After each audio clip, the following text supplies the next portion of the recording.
Okay, on the count of three, name one of New York City's worst mayors. One, two, three. David Matthews.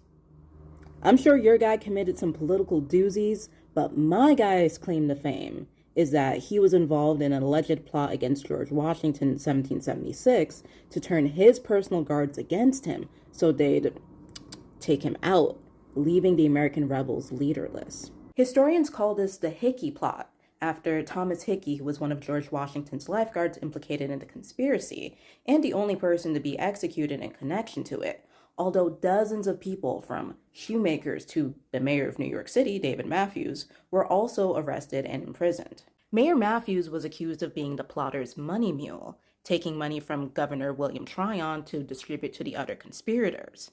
Like I said, he was arrested for this and imprisoned in Connecticut, but he escaped and made his way back to New York to continue serving as mayor. Honestly, if his involvement in the plot is true, then there's an argument to be had that Matthews was just going above and beyond the call of duty as mayor.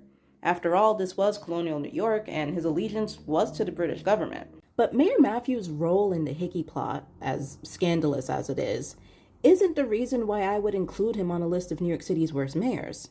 It's because of his character, or lack thereof.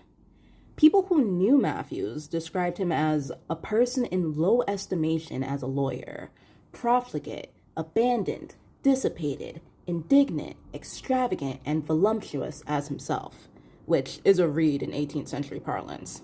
And another person alleged that he ordered goods that were supposed to be for a poorhouse to be smuggled to him instead. Okay, that's small potatoes compared to more modern mayors, but hold on, it gets worse.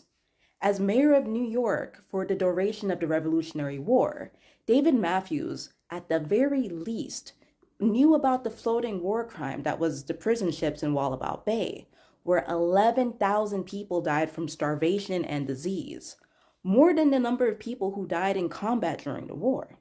Matthews reported that the conditions in the prison were fine and not neglectful at all. But maybe Matthews had a different definition of neglect. But of course, he makes it through the war relatively unscathed, though all 27,000 acres of his property were confiscated by 1779.